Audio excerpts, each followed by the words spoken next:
Undercover Billionaire orders steak black waitress, slips him a note that change his decision about. Did you really mean that? The man whispered, his voice low, almost afraid to shatter the fragile silence that had fallen over the restaurant. Jasmine, the black waitress who had unknowingly changed the course of his day, and possibly his life, smiled faintly, her eyes glinting with quiet resolve.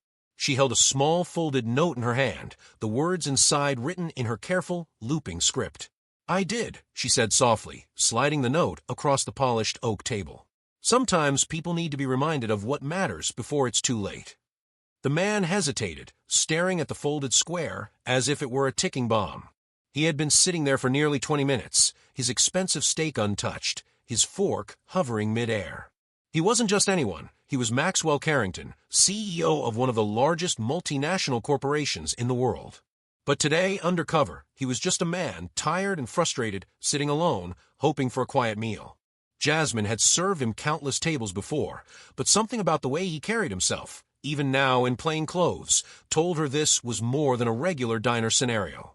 There had been a hardness in his eyes when he ordered the steak, a judgment she could feel even from behind the counter. And yet, he didn't know that the note she had slipped him contained more than words. It carried a truth that would soon shake him to the core. Maxwell unfolded the paper slowly. It read, "We all wear masks. Some hide power, some hide pain. But the person who can show kindness when no one is watching is the one worth following." The handwriting was neat, but the message hit like a punch.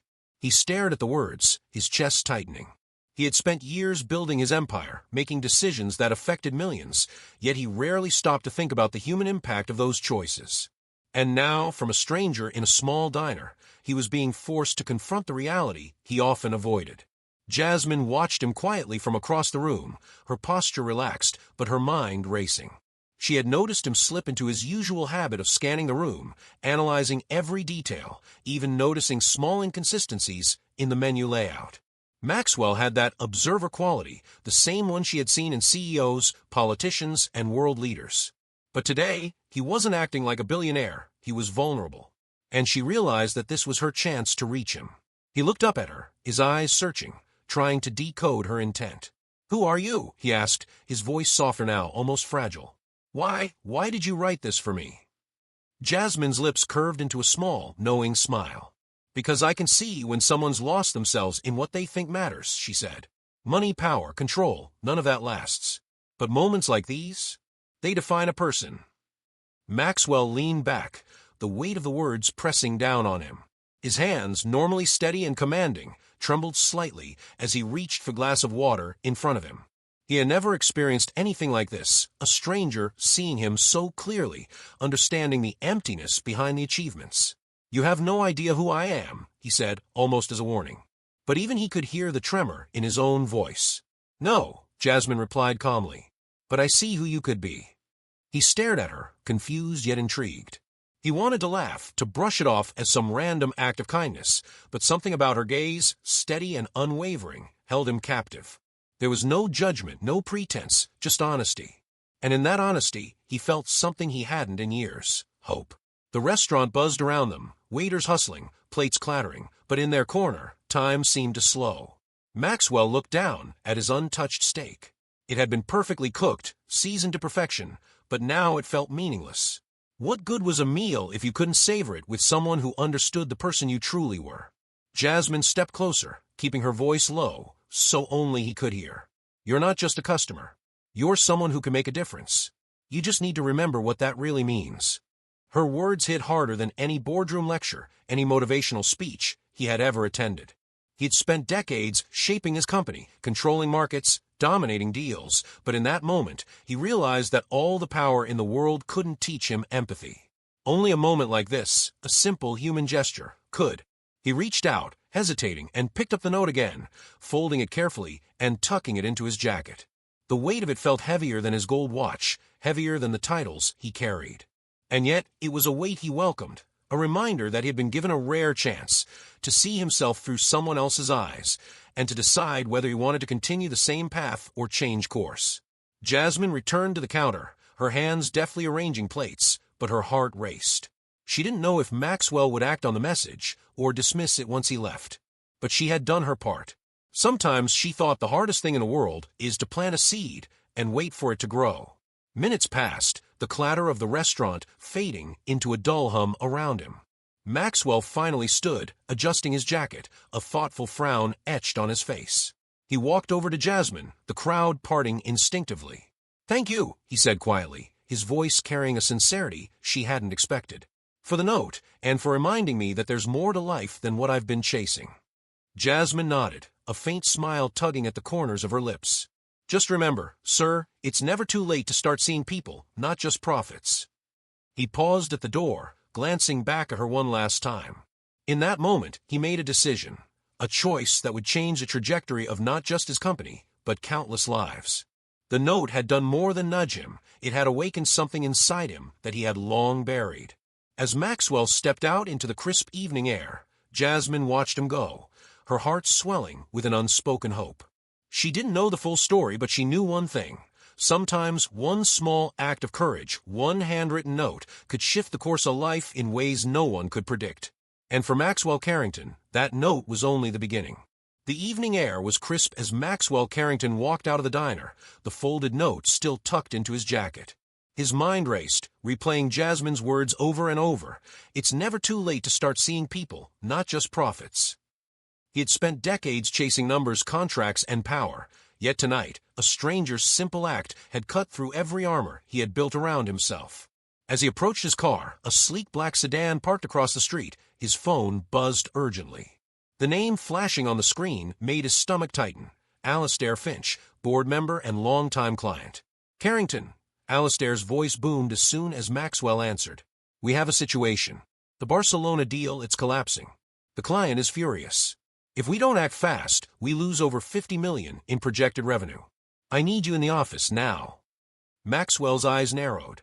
He had expected calls from the office, but never with this level of panic. He glanced at the note in his hand, then back at the street. Jasmine. That woman had a way of piercing straight through his chaos.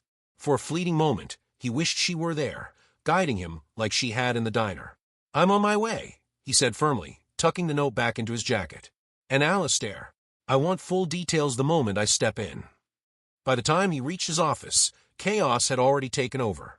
Assistants were running back and forth, screens flashed with red warnings, and a sense of panic filled the air. Maxwell took a deep breath, centering himself. The words from the note echoed in his mind again. The person who can show kindness when no one is watching is the one worth following. He strode into the boardroom, his presence commanding immediate attention. Alastair, normally calm and calculating, looked like he'd aged 10 years in the past hour. "The client, Villar Industries, is threatening to walk," Alastair said, pointing to a series of emails projected on the large screen. "They've found discrepancies in our proposal, and they're furious. We need a miracle." Maxwell absorbed the data silently, scanning every figure, every clause.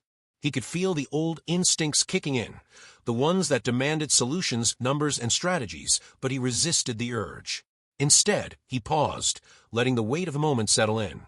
He thought of Jasmine, of her note, and of the idea that sometimes human connection mattered more than the spreadsheets and projections in front of him. "Prepare a direct line to their CEO," Maxwell said calmly. "I want to speak personally. No intermediaries, no lawyers. Just a conversation." The room went silent. This wasn't standard protocol.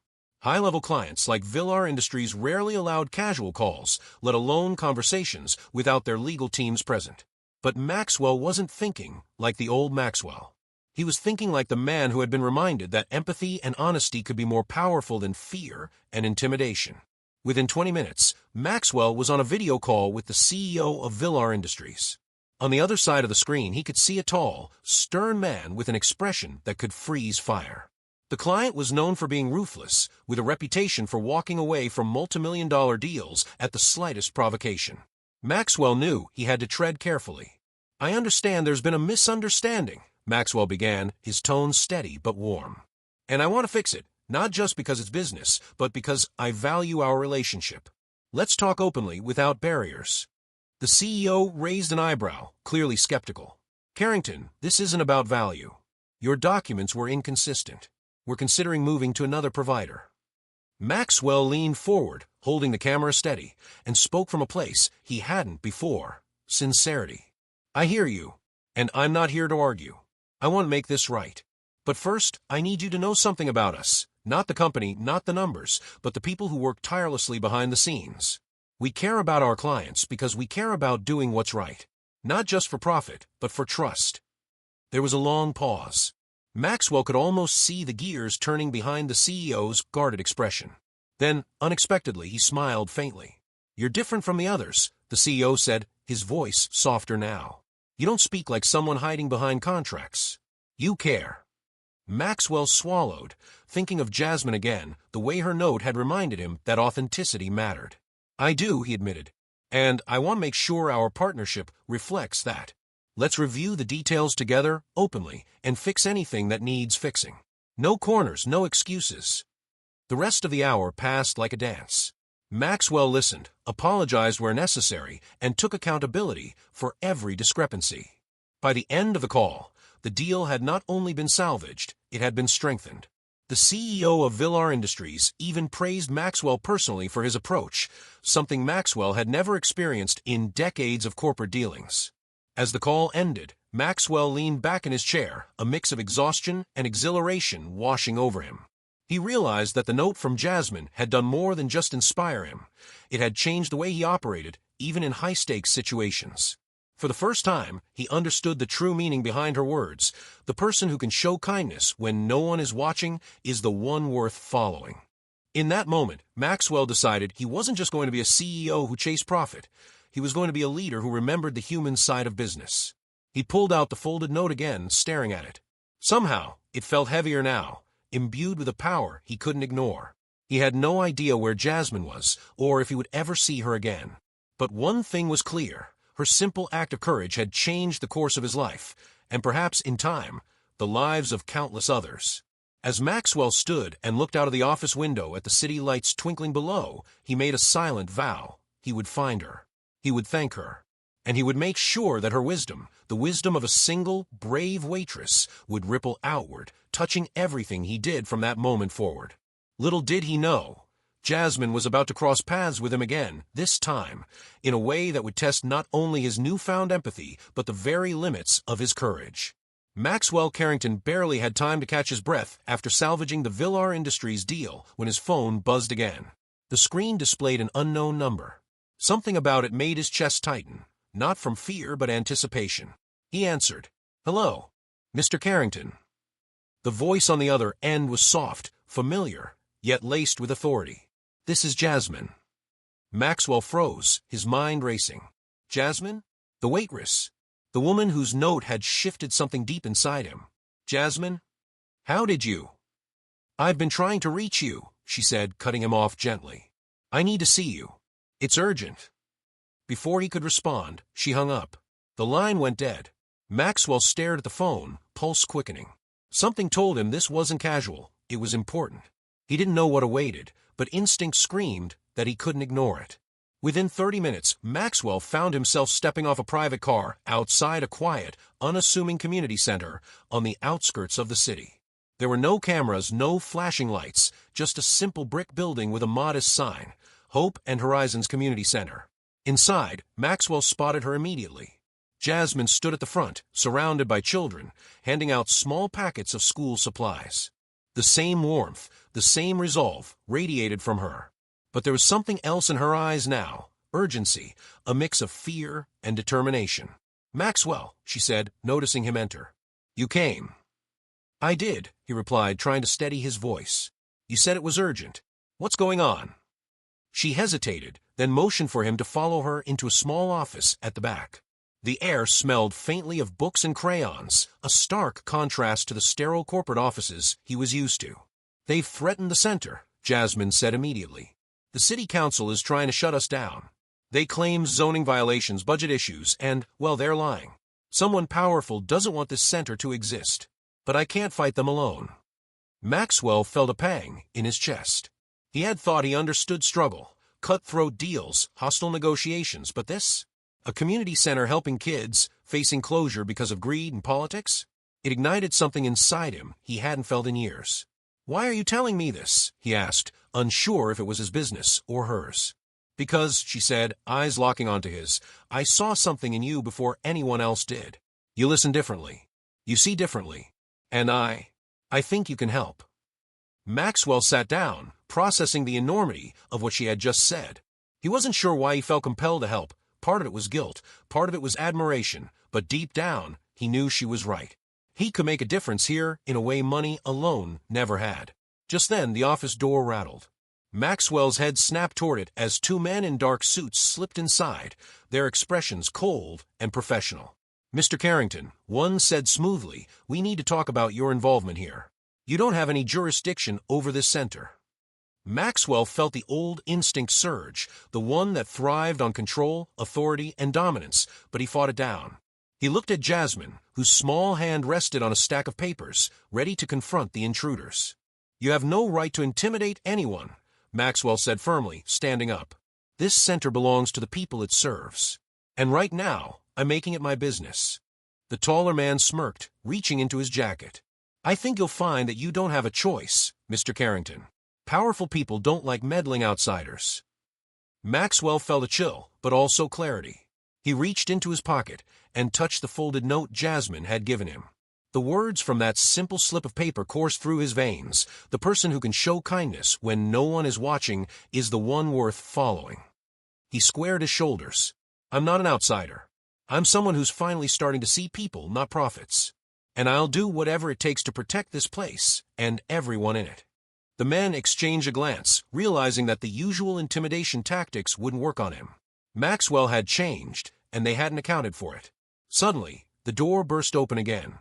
A group of children rushed in, led by Jasmine, their eyes wide with trust and hope. "Mr. Carrington," one of them shouted, "please don't let them take our center." Maxwell knelt to their level, looking into their hopeful faces. He realized then what he had been missing all these years, not just the triumphs of business, but the triumphs of human connection, of protecting something real, something that mattered beyond profit margins. Turning to the men in suits, he spoke, voice unwavering. "You can try to shut this center down, but you cannot shut down hope. You cannot shut down community. And you will not shut down these kids' future." A tense silence filled the room. Maxwell's words carried weight, not because of fear, but because of conviction. In that moment, it became clear. This wasn't just a fight over property or legalities. This was a test of character, courage, and the ability to choose empathy over fear. Jasmine stepped forward beside him, her hand brushing against his. "They underestimated you," she whispered. "But you don't have to fight alone anymore." Maxwell nodded, looking out the window at the city lights in the distance. For the first time in years, he felt truly alive, not because of power or money, but because he had been reminded of the kind of man he wanted to be. And now, he would fight, not just for profit, but for people. The men in suits exchanged one final, frustrated look before retreating. Maxwell and Jasmine watched them go, hearts pounding, knowing that this was only the beginning. As the door clicked shut behind them, Maxwell turned to Jasmine. "I think we just made them realize they picked the wrong opponent," he said, a hint of a smile breaking his usually stoic demeanor. Jasmine smiled back, her eyes glimmering. And it only took one note to change everything. The night had settled over the city, but Maxwell Carrington couldn't sleep.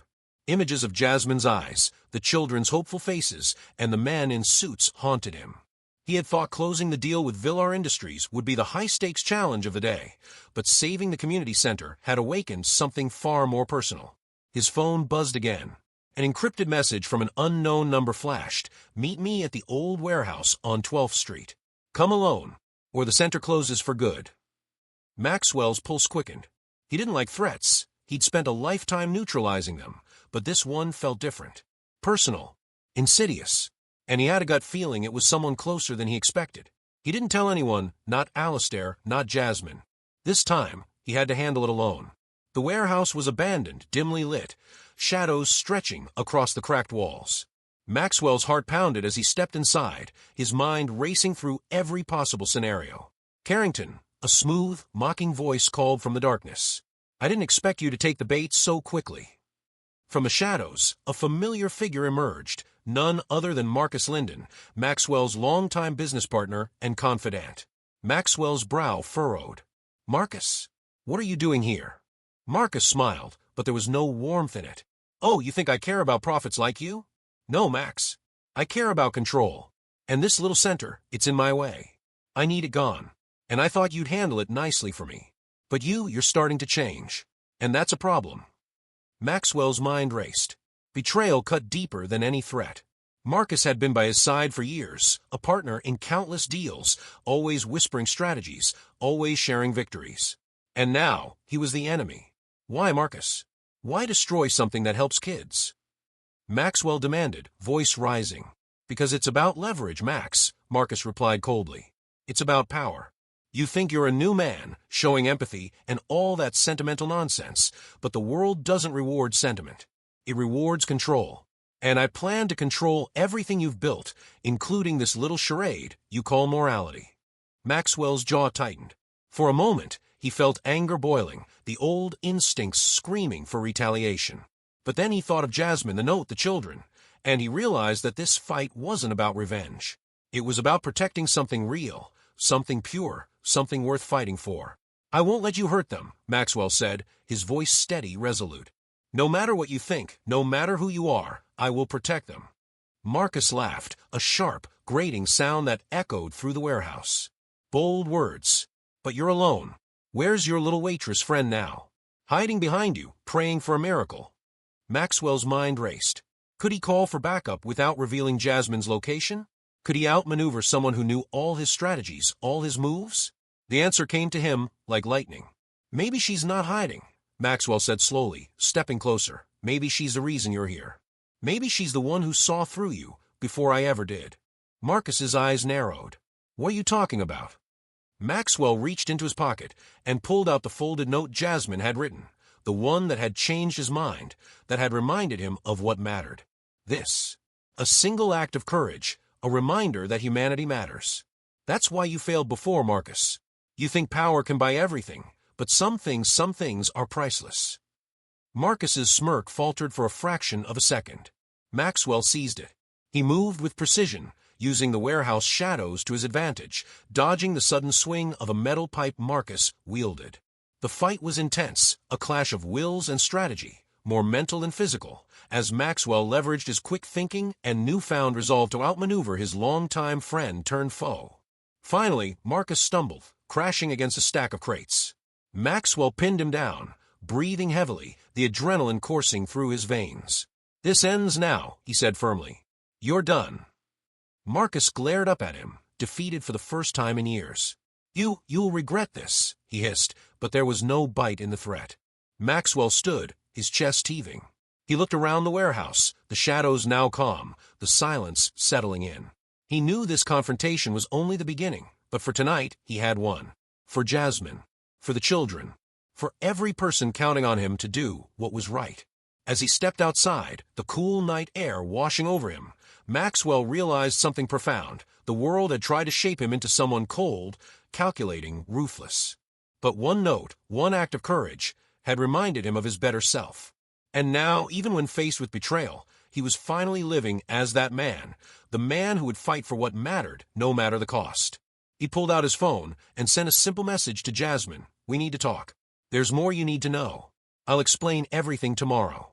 Little did he know, the danger wasn't over. Marcus had allies, and the city held more secrets than Maxwell could imagine. But tonight, he had taken the first real stand of his life, not for power, not for money, but for people. And that he knew was priceless. The next morning, Maxwell arrived at the community center earlier than usual, the city just beginning to stir with the soft glow of sunrise. The center was quiet, the children still at home, the desks and chairs waiting for their laughter and chatter. But the tension in Maxwell's chest hadn't eased. The events of last night, the betrayal, the confrontation, the threat looming over Jasmine and the kids, clung to him like a shadow. Jasmine was already there, sorting through files in her small office, her face tense, eyes sharp but tired. She looked up as he entered, her expression softening only slightly when she saw him. Maxwell, she said cautiously, I wasn't sure you'd come. I promised, he said, closing the door behind him. But we need to talk. About Marcus. About the threat.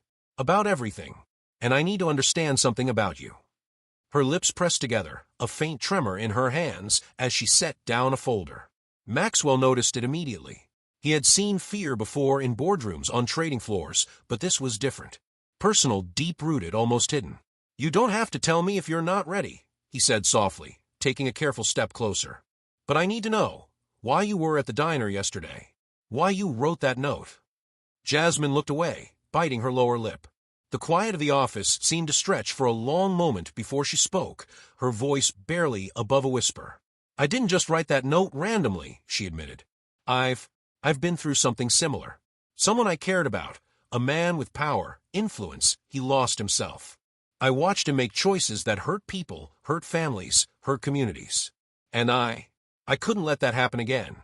Not if I could do something." Maxwell's heart tightened. He had guessed there was more to her courage than simple instinct, but hearing her words, the pain underlying them, made her bravery all the more profound. She continued, swallowing hard. "I've always believed that one act, one small act, can change someone. That it can ripple out in ways we can't imagine. I didn't know it would be you, but I felt you needed it. And I couldn't stay silent." Maxwell felt a rush of admiration and protectiveness. She wasn't just brave, she was fearless in the face of injustice. But he also sensed the weight she carried, some secret she hadn't fully shared. Before he could ask, the phone buzzed violently on her desk. Jasmine's hand flew to it, and her face went pale. Maxwell noticed immediately, the kind of fear that wasn't just caution. This was something far more personal. "It's Marcus," she whispered, barely audible. "He's not alone. He's bringing people. People who know me." Maxwell felt a jolt. "What do you mean?" Jasmine's hands trembled as she explained. "Years ago, before I came here, before this center, I was part of a program for at-risk youth. I ran into trouble with some dangerous people. They knew about me, and I thought I'd escaped that life. I thought I'd left it behind. But Marcus, he's using them now. He knows my history, and he's using it against me, against this center, against you if you stay involved." The room went silent. Maxwell's mind raced. Every instinct he had learned from decades in business, every calculated move, every risk assessment, couldn't prepare him for this. This wasn't a corporate fight. This was deeply personal, and it threatened Jasmine, the children, and everything they had both come to care about. He stepped closer, placing a hand gently on her shoulder. "Then we face them together," he said firmly. "Whatever your past, whatever they know, I won't let them hurt you or anyone here. Not now, not ever." Her eyes met his, glistening with unshed tears. "Maxwell, I shouldn't drag you into this. I don't want you in danger because of me." "You already did," he said softly, "when I saw the note. When I realized what mattered. You've changed me already. And now, it's my turn to change the outcome. We're not running away. We're standing our ground." A sudden noise outside interrupted them. A loud crash echoed through the building. Maxwell spun around, adrenaline surging. Through the windows, shadows moved, shapes that didn't belong. Marcus's men were approaching, armed with intimidation and malice, ready to strike. Maxwell grabbed a set of keys from the desk. "We don't have time," he said, motioning for Jasmine to follow. "We need to secure the kids. We need a plan, and fast." Together, they sprinted down the hall, Maxwell guiding Jasmine with precision, adrenaline sharpening every decision. The children, sensing the urgency, obeyed her instructions, huddling in the safe room they had prepared for emergencies. Maxwell couldn't help but admire Jasmine's composure under pressure. Despite her past, despite the fear, she was strong, more capable than anyone he had ever met. The sound of footsteps and shouts grew louder. Maxwell peered through a crack in the door and saw Marcus standing at the entrance, flanked by his men. The betrayal burned in Maxwell's chest. Marcus's betrayal, yes, but also the revelation that Jasmine had faced a lifetime of challenges just to protect what was good and pure. Maxwell took a deep breath, feeling a rare clarity. "They don't know what we're capable of," he whispered to Jasmine. "We're not just protecting a center. We're protecting hope. And no one can take that from us. Not Marcus, not anyone." Jasmine nodded, her hands gripping his arm briefly. In that moment, the fear, the secrets, and the past seemed to converge into one singular truth. Together, they could face anything.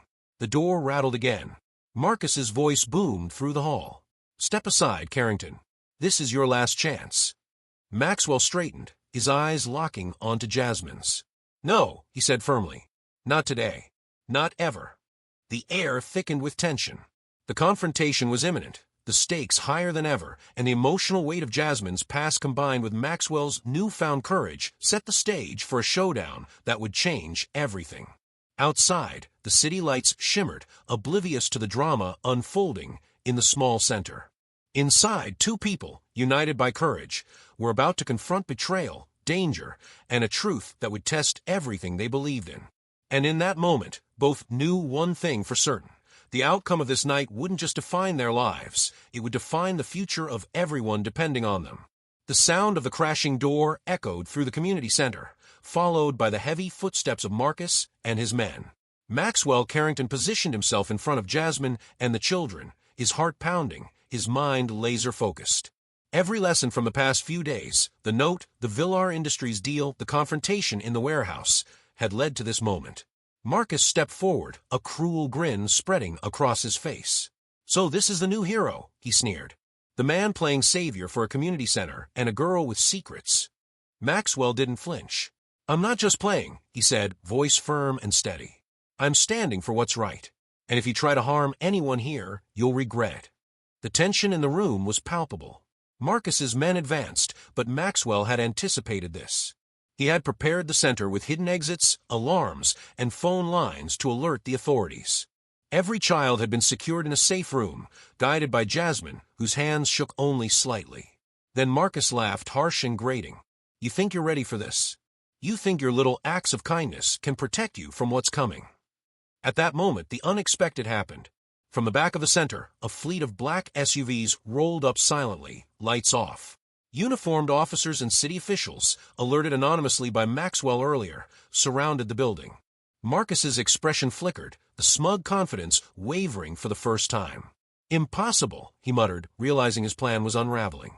Maxwell stepped forward, holding up the folded note Jasmine had written. "You underestimated what courage and integrity can accomplish," he said. "One note changed my perspective, and now it's changing your plans." Jasmine, standing beside him, finally let herself exhale. The fear that had gripped her over years of hiding her past and protecting the center began to lift.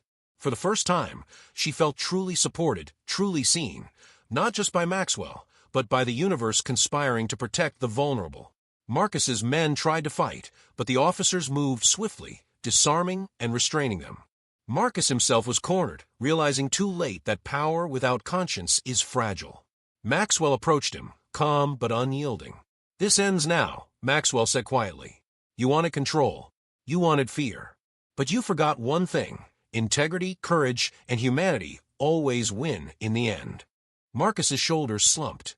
For the first time in years, he experienced the sting of defeat, not just in business, but morally. He realized the emptiness of his pursuit, the price of greed and betrayal. As the officers led Marcus and his men away, the center erupted in relief. Children ran out of the safe room, laughing and crying at the same time. Jasmine watched them, tears streaming down her face, her hand gripping Maxwell's arm. "You did it," she whispered, voice thick with emotion. "No," Maxwell said softly. "We did it. Together." The two stood side by side, looking out over the room that had just survived an incredible ordeal. It was more than a victory. It was a testament to courage, resilience, and the power of human connection. Later, as the media swarmed outside the center, Maxwell took a quiet moment with Jasmine. "You saved more than this center," he said, handing her a cup of coffee. "You reminded me of who I was meant to be. And I'll spend the rest of my life making sure that courage doesn't go unnoticed." Jasmine smiled, shaking her head.